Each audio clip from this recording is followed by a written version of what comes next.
Hello everyone, welcome to William and the Magic Box. Today on our show, we are going to have David. David's from Manchester in the UK. So let's see what David has to say. Enjoy the interview. Hello David, can you hear me? Right, I can hear you now. Hello David, how are you? I'm good, how are you? I'm very well, thank you very much. Thanks for taking the time to do the show with me. That's all right. Are you drinking something? I can see you're holding something like a cup. It's my strong cup of coffee. Oh, which kind of coffee are you drinking? Just black. I like your background. My God, I love it. Thanks. Yeah, it's all my pictures and stuff. Yeah. Oh wow, it's like your living room. It's my bedroom. Oh, amazing. So we're being quite intimate today. Well, yes, we're in my bedroom as well. Look at this. We are sharing the same environment. Yeah. Tell me a little bit about where do you live? Manchester. Manchester. So yeah, I've been here for 21 years. I came here to do a uni course, and I stayed here. So. But where are you from originally? Hereford. So in the middle of England, and I grew up in the countryside. Yeah. Right. And what's the best part of living in Manchester so far? I think the best part has been the friends and the parties. Oh, by the way, actually, you know what? I'm planning to come to Manchester on the first weekend of June. Actually, one of my best friends. He lives in Manchester. He just moved a few months ago. Okay. It's going to be his 40th birthday. So yeah. Visit. So that'd be great. Yeah. So we are planning now. I've got some friends in London. We are planning to go. I'm not sure for the day or for the weekend. We are kind of. It depends on how things gonna go. So, you know. Yeah. Nowadays, all uncertainty. So, but yes, I'm coming for sure. So in June, I'm coming for sure. Oh, fantastic. Yes, I might come to hello. Yeah, please do. And what do you do for a living, David? I'm a retail manager. So I've got a team of about 12 people that I look after. And what's the most interesting thing about your job, in your opinion? I think developing my team, really, and helping them to grow. Okay, cool. Right, David, so welcome to William and the Magic Box.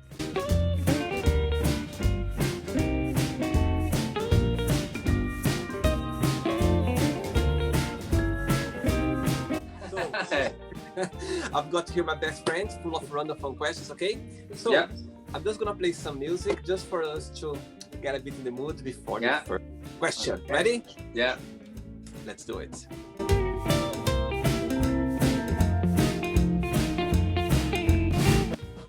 Right, David, ready for the first question? Yeah, let's do it. The first question is, if you were to raise a child, what would be the most important thing would you like them to learn?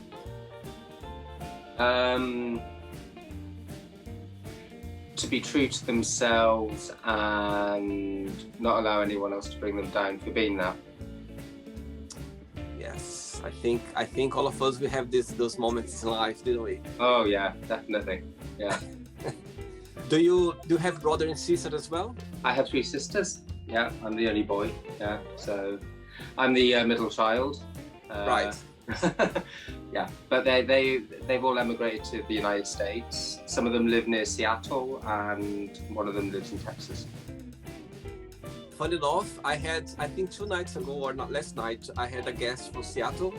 And last night I was editing some interviews, and I was doing someone from Texas. I saw the guy from Seattle. Did you? Yeah.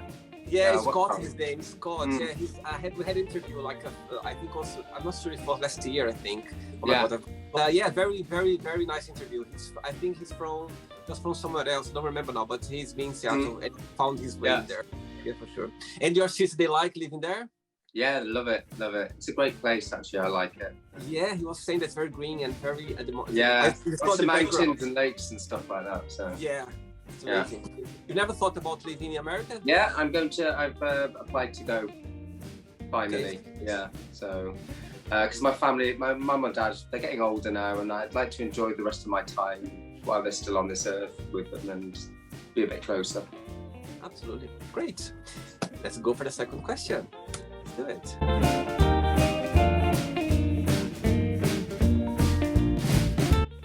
Okay, David, let's get another question for you. Next question is, what do you think is a good age to start dating and why?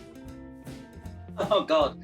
I don't know if there is a good age really. I've never really liked dating because it's always felt like a job interview to me. And I can never fully relax in a dating situation. I get really self-conscious. So yeah, no, I've always preferred just like meeting people randomly when I'm out and about and doing it that way, not putting myself in that dating situation. So to me, there isn't a good age for dating.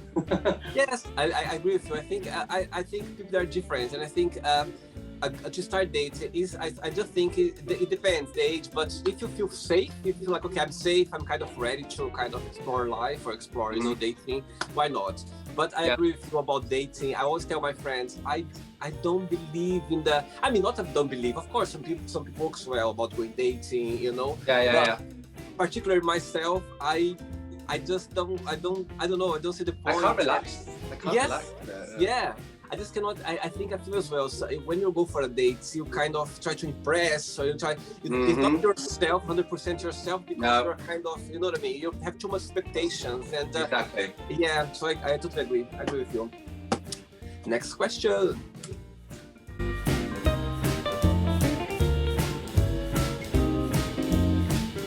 Right, David, before the next question, tell me, and what's the most challenging part of living in Manchester, in your opinion?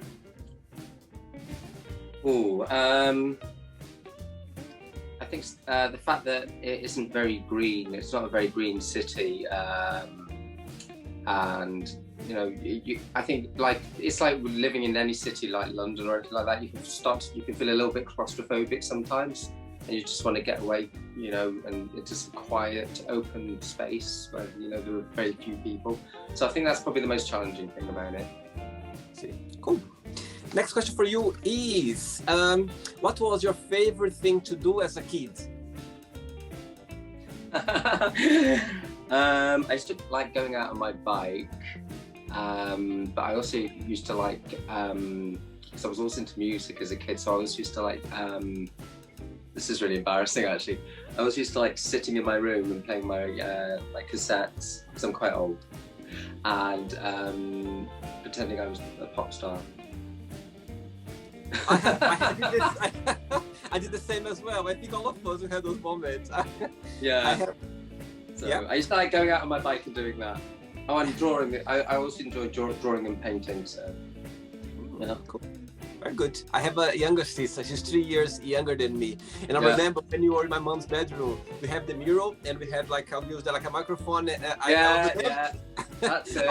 I remember like actually it's funny because I remember that's on you see I was like already thinking about the future. I remember interviewing her like that was a superstar and she was coming to my show. I was interviewing her, and it's funny enough. Sometimes we are putting some music and like was English music, and we couldn't speak English at the time, and you were pretending that you were speaking like a different language. Oh my god, it was so funny. Sometimes she sent me a text. Remember when you were like playing at my mom's bedroom? I said, yes, of course I do. I never forget that. It's good times. Yes, absolutely. It's those memories, you know, you didn't have anything to worry about, you know, life was a different path. Innocence, it was an innocent time. Yeah, that's for sure. David, another question for you. Okay.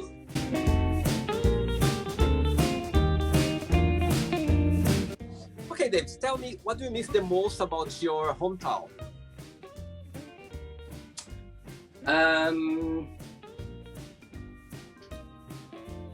I think like the kind of scenery and the old buildings, the old Tudor buildings, and it was all very kind of green, and you were never too far away from open countryside and all that kind of thing. I am a bit of a country boy at heart, even though I love the city. So yeah.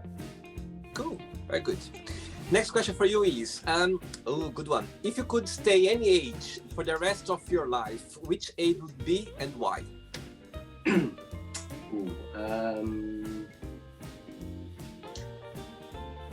I think 40. I'd stay at 40. I'd stop there. because I think you finally get, once you get to that kind of age, you realise who you are, you've discovered who you are, and you know, you kind of get over all your hang-ups and all that type of stuff that you were carrying with you from like school and all that kind of thing. You let all of that stuff go, and you just become more of a relaxed person, and you don't look too old. So yeah, I'd say at 40. I mean, getting there next year. You're too charming. I was just listening to you. Your answer was just like very pay attention to your answer because of getting there next year. Right, David, let's get another question for you. Mm-hmm.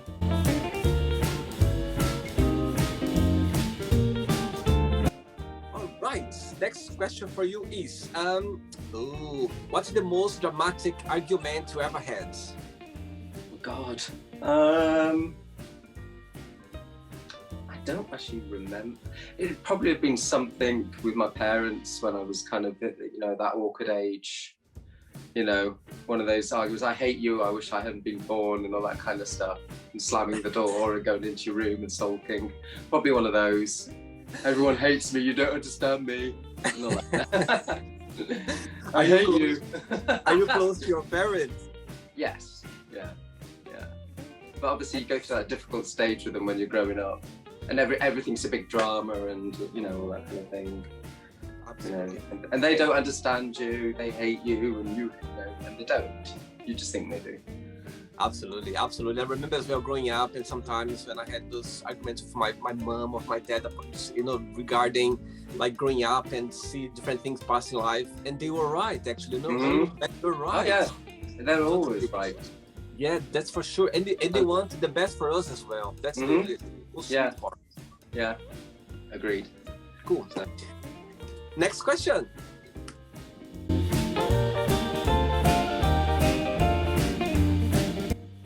Right, David, tell me something that you only can find in Manchester. You cannot find anywhere else in England, in UK. Something unique, if there is.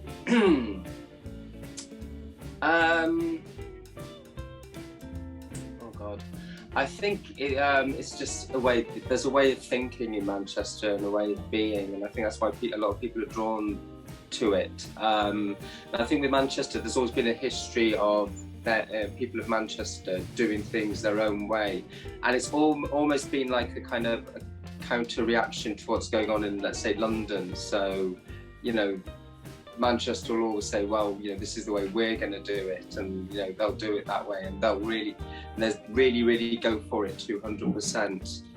Which is why I think Manchester's got such a kind of history with things like music and art, and even everything down to like night clubbing and all that type of thing. You know, it's got its vibe, it's got its thing, and I don't think that'll ever go. It's a bit of a northern thing, I think, as well. So yeah. Very good. I've been to Manchester once. I've been in England for the last 15 years, and I went to Manchester once. I just stayed a short period. I spent New Year's Eve, I remember, with a friend of mine, and next morning, just got the coach and went from Manchester for a day, and we stayed there for nights, and we came back next day. And but I did explore a lot. Just saw the center of the city. I remember this reef in the middle of the city. There was like a gay area, gay scene as well. Yeah. Canal Street. Right, there we go. That's Okay, Dave, next question is, tell me one thing that you cannot live without. Oh, music. Good. Yeah, music. I have music when I go to the gym. I have music when I'm walking down the street, my earphones. I listen to music at home. I've got my records and things like that. Yeah, music. Because whatever's going on in your life, there's always music for it. There's, you know, and it can sometimes just turn your mood around just like that. So, yeah. It changed my mood straight away. As soon as I put it on my headset as well, it changed everything. You know, and I love to dance, and I love to sing and all that kind of thing. You know, it's just, yeah. It takes you to another world as well. It's I agree. Yeah. Next question for you, David.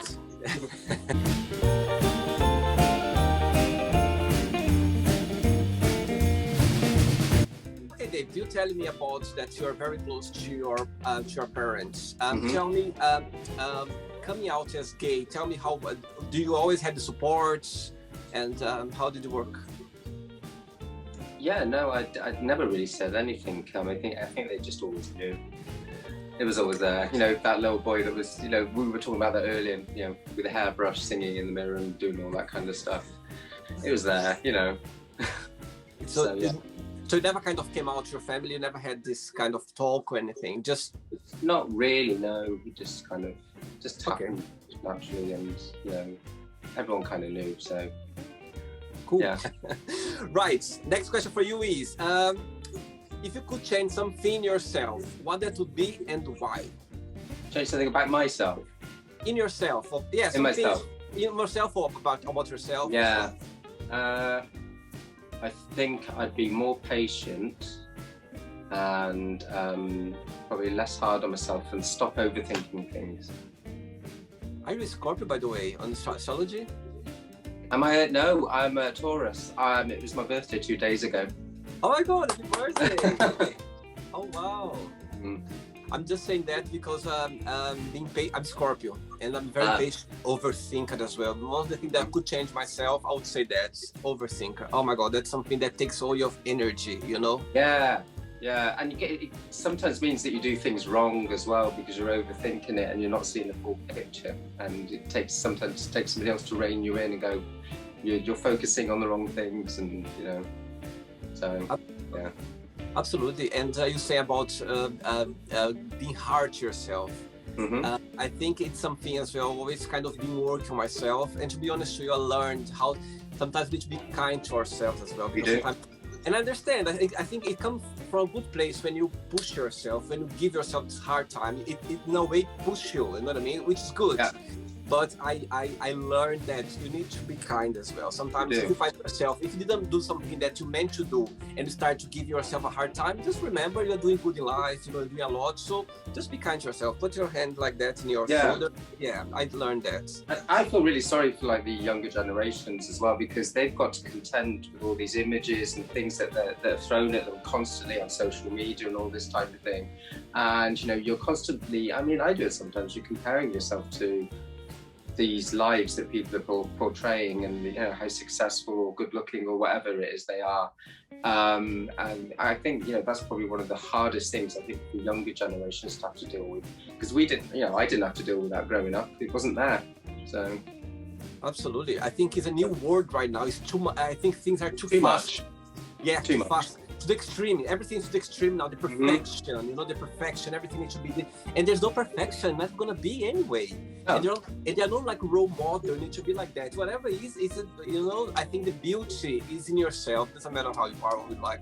But I understand your point. I think nowadays it's all about perfection, it's all about being on the top, you know. Yeah, I understand. And I think we are lucky that we didn't have that in the past, you know. Yeah, no, I agree. Yeah, totally. Absolutely. Are you enjoying the show so far, David? Yeah, I'm loving it. Yeah, good. Yeah. I have a question for you then. Okay.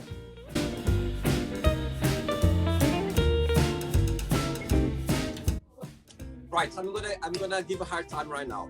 Oh. No, very easy. Right, I can see some in the back of in your wall. I can see some frames. Yeah. Which one is your favorite? What? Which one? My pictures at the back. Yeah, that one I can see. I like the Andy Warhol ones, but I'm a big fan of Debbie Harry. There she is. Yeah. So I think that's probably my favourite. But that one there I painted, so I think I should probably say that one because I painted it. Oh my God! Wow. So, when was that? I painted that one about a year ago. So. Yeah. It's a self-portrait? No. It's actually somebody that looks a bit like me. Actually, it's a friend of mine that painted. So. Oh wow, that's amazing! Yeah. It's the only one you have it. Yeah. Painted. Yeah. Oh, that's cool. Nice one. Next question for you is, what do you think are the best traits for a person to have?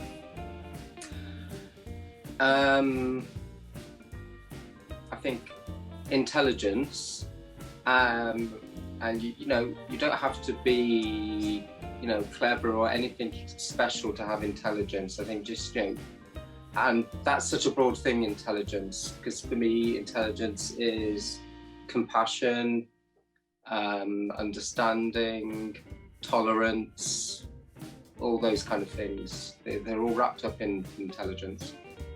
Good, I agree. Next question.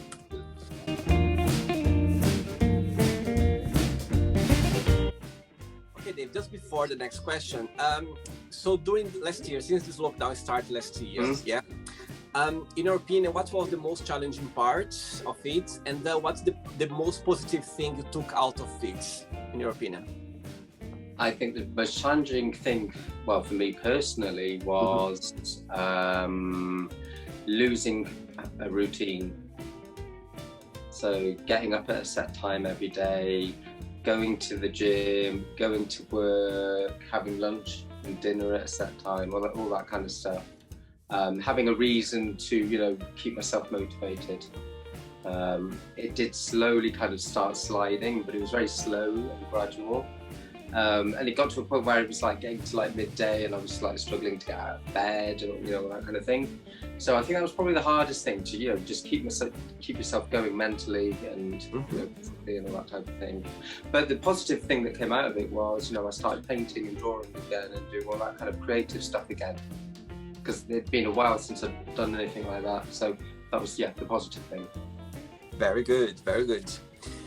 Right, next question is, what is the silliest thing that you ever posted online? There's probably been a lot, to be honest with you. It would probably be some kind of party I went to, and everybody's, you know, got to that point in the night where everybody starts dressing up and putting on stupid wigs and stupid outfits and posing and just looking really stupid and ridiculous. Yeah, it's probably some stupid like that. We all do, don't we? We look back and go like, oh my god, what was I? Yeah. So it's probably one of those. No. Very good. Right. Another question.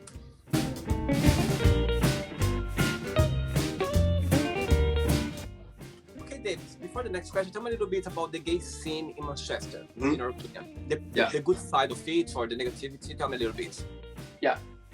Okay, so I would probably say that the good side of it is that it's a very varied scene. So you have like the main strip, which is Canal Street, but there are also a lot of different things popping up all over the city outside of that, and I think it really does cater for a whole kind of range of people.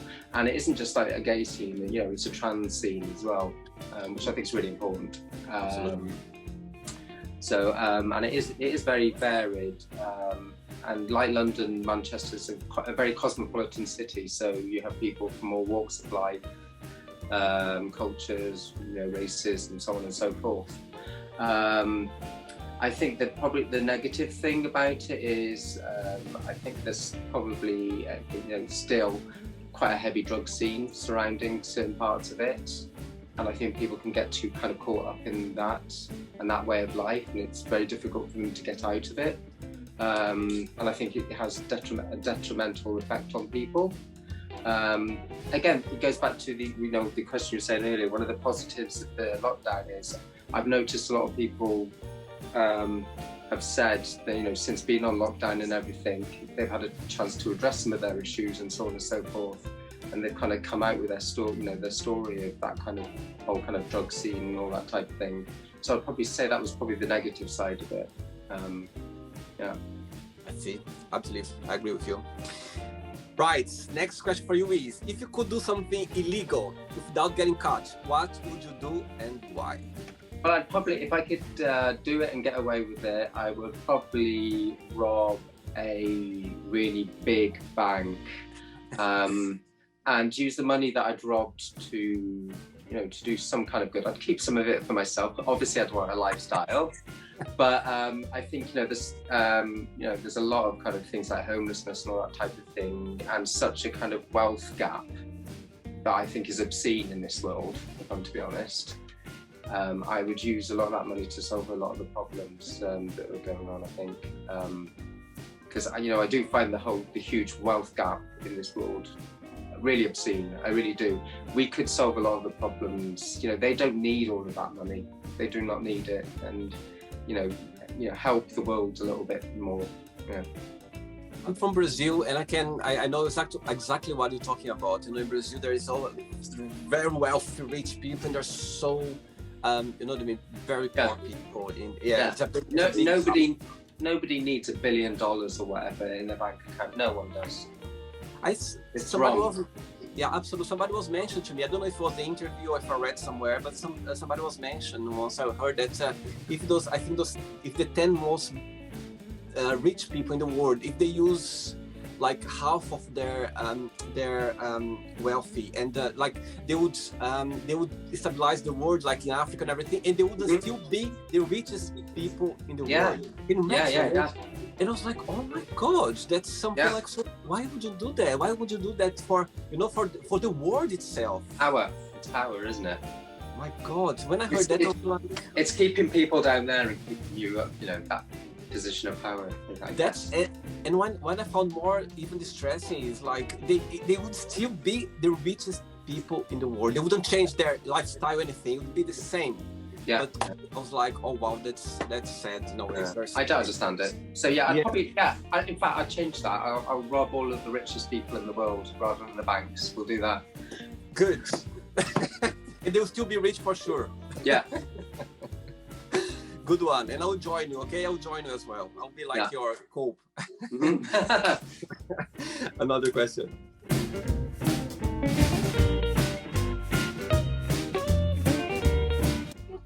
Right, David, next question for you is, what is your favorite weekend activity? I think having a bit of lunch with some friends and a few drinks, and maybe just like going for a walk or something like that, you know, so just unwind. Is your best friends, they are around you as well in Manchester, or are in different parts of UK, of the world? The majority of them are based in and around Manchester, but I do have close friends dotted about the country. So yeah. Good. Do you know London well, or you've been in London? And how is your connection with London? Yeah, a lot of the friends I made in Manchester over the years have made that kind of move down to London. So yeah, I have connections down there as well. I'll probably visit London 2 to 3 times a year if I can. Okay, cool. Right, David, I have 3 questions left for you, okay? Okay. Let's do it.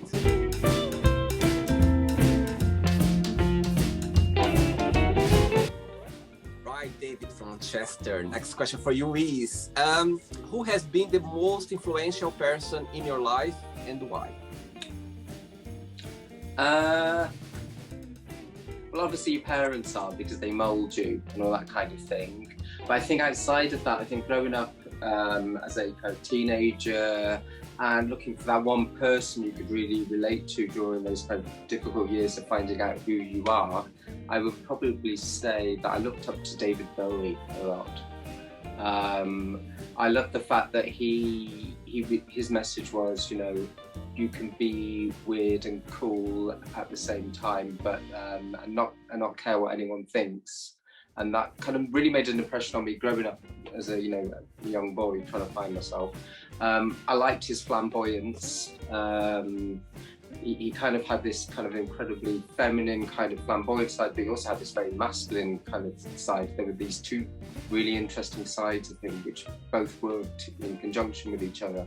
And just the whole way he used to present himself, and the fact that he did what he wanted to do, and nobody did what he did. It was just pure David Bowie, and I think that was probably the thing that influenced my style, and everything. So, what's your favorite music? My favorite David Bowie song, I think "Heroes." Yeah. I don't know a lot. Of course, I know him, and I admire him a lot as well. Mm-hmm. But I like Let's Dance. Oh my God! That's a good one. That's a good one. I have this song on my MP3, and it's just so nice. It put me in such a good mood in the morning when I put it on. You know what I mean? Just the energy, even the video clip as well. It's one of my karaoke songs. That is it? Oh yeah. Yeah. Oh, I love it. I love it. It's just amazing. I just like cheer me up straight away. It just changed my mood straight away in the morning when I put it on. 2 questions left. Okay.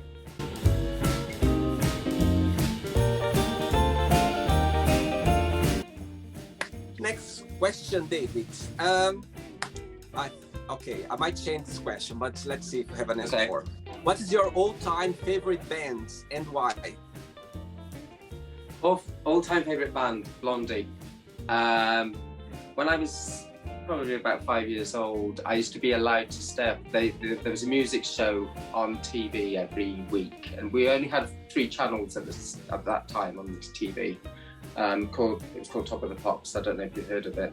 Yeah. And it would have all the biggest hits on. Every week people would either sing in the studio or show their videos on this show. And I was allowed to stay up and watch it. And I saw Debbie Harry on the TV screen, and I didn't know what it was at the time because I was very young.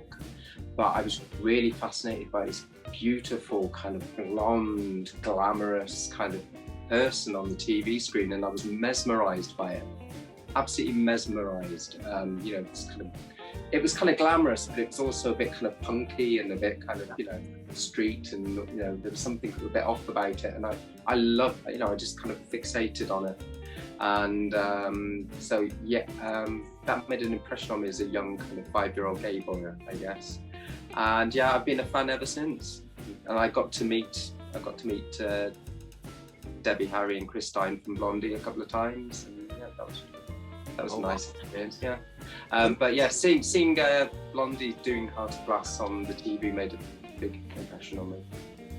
I think a lot of people as well. I think he's just like another legend, Yes, absolutely.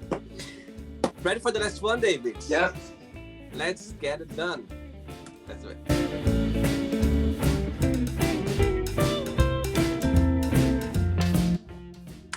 Let's get the last question for you. Last question is, what is the weirdest food combination you ever tried? Weirdest food combination? When I was in the Cub Scouts as a kid,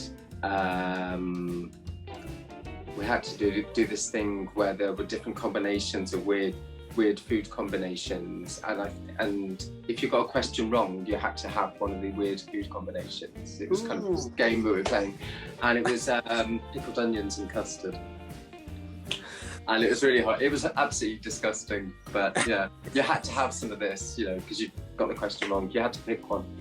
So yeah. Oh my God, I love the smell of onions, but I would never make. Oh my God.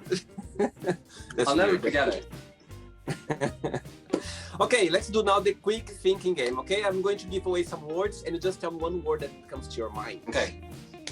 Religion. Atheist. Love. Warm. Money. Nice. Family. Everything. Sex. Great. Life.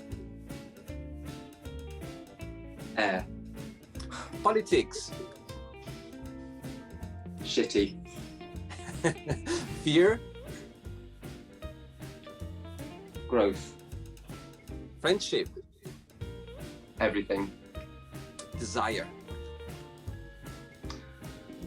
Oh, don't know. Desire. Scary. Regret. Waste. Success. Important. Happiness.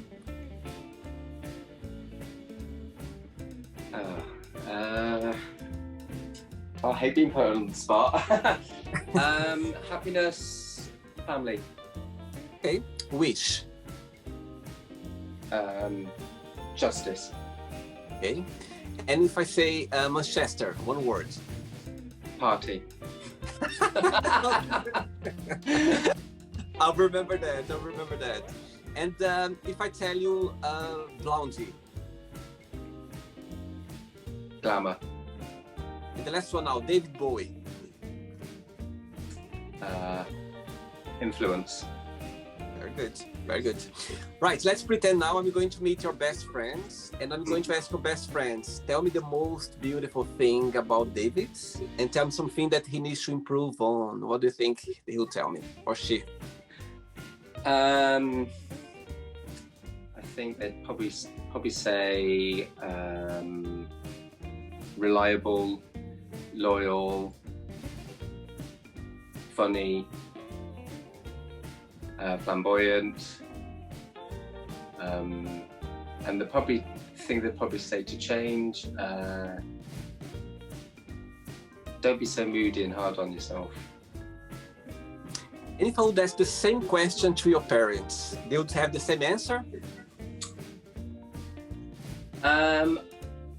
Yeah, I think they'd probably say, again, loyal, caring, open-minded, love, and I think probably change.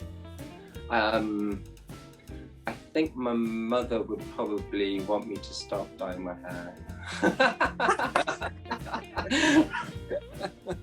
Oh dear, that's funny. Right, well, let's play now David and the Matchbox, and you can ask me a question. But before that, right, David, you can ask me a question now. Okay. Obviously, you've done quite a lot of interviews. What has been the most profound thing that you've learned about yourself through doing all of these interviews and meeting all of these people? My God, as I told you before, I've done already over like almost 400 people worldwide, and no one asked a question yet. So very good. Wow, very good one. Now you put me in the spot now, so now my turn to... See, now you know what it's like. Yes, yes.